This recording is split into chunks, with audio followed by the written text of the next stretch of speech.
Do I look okay? Is my outfit still? I look good, right? Like I need to look good. I'm nervous. Okay, yo, I'm nervous about today because my guest is a fashion icon. I have straight up stalked him on social media for years, and today I get to meet him for the first time in person, kind of. Please welcome the founder of luxury brand Rich Fresh, my boy Faresh. What's up? What's poppin'? What's poppin'? What's poppin'? First of all, do I look cool? I need for real. Yeah, you always look so dope. But that whole tie-dye situation, that's dope. This is your late night debut, right? This is my late night debut. Absolutely, it's my first time. For those that do not know this, you are super successful. You've dressed people like The Weeknd, Dwayne Wade, Kevin Hart, to name a few. And so I want to know your story. Like, what was the journey? Oh my God, so for me, this has been like a lifelong journey. I've been obsessed with fashion since I was, 13 years old. It actually started like a conversation I had with a cheerleader. I only got into fashion to get the girls. That's all I cared about. That's all I respect that. I respect that. I respect that. So I said I wanted to do fashion, and then nothing happened. Nothing. And it was just a lot of failure and I don't care. Failure, I don't care. Failure, I still don't care.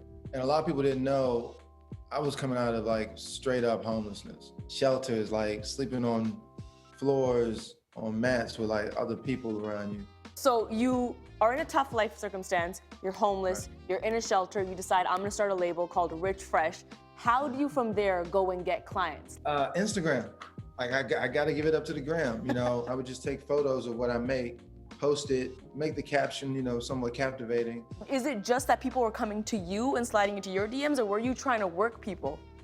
It was a healthy, respectable combination of both. A lot of it was, me having names that I had on the list.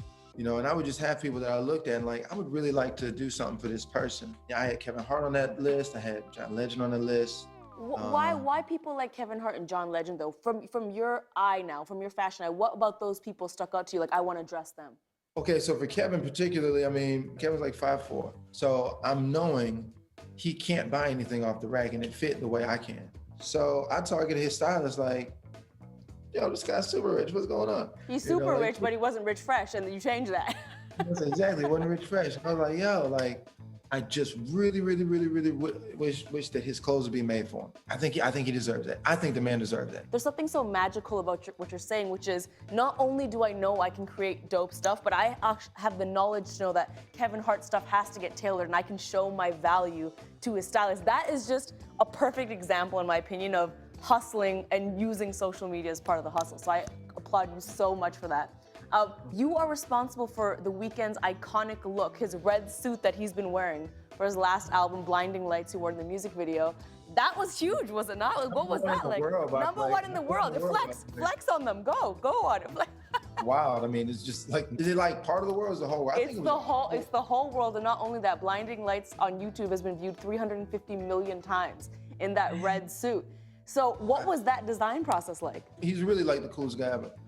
That's how Toronto people are, just low-key. Like straight up. That's how Toronto people are. Cool. Like, bro, you're literally the biggest star in the world. Why are you so damn cool? He calls me one day and it was like maybe 7 p.m. He asked me to watch 2 movies and just put together a mood. Just like, give me some concepts. So he asked me to watch Fear and Loathing in Vegas and Casino.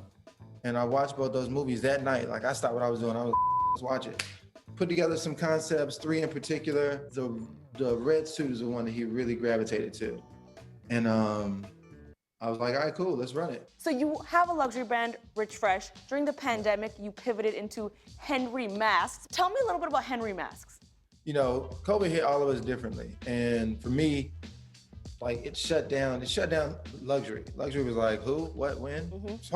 Part of my dilemma became, I've got tailors, I own a factory that makes all my clothes, and they don't have masks. Like, yo, I need to get them working, but we had to put masks on and we couldn't find masks anywhere. Mm-hmm. Amazon, Walmart, Staples, nowhere, period. I'm like, dude, I'm a tailor. That's preposterous. I'll make a mask. We got PS5s and you ran out of a mask. You know what I'm saying? Facts. I read this. Is it true that when you told your brother about the subscription model that he was not about it?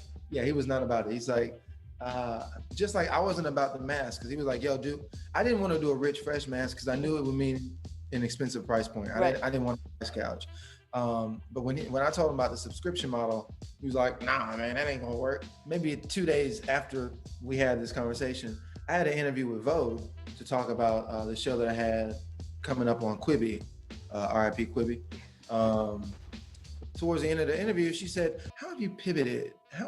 What are you working on right now during this pandemic?" And I said, "Oh God, I don't want to say something. I probably shouldn't say anything, but my brother and I, we just started a mask company. It's called Henry Mask. It's a subscription model. You can find it at henrymask.com." I love this. So you just said it and then you had to do it and then your brother had no choice.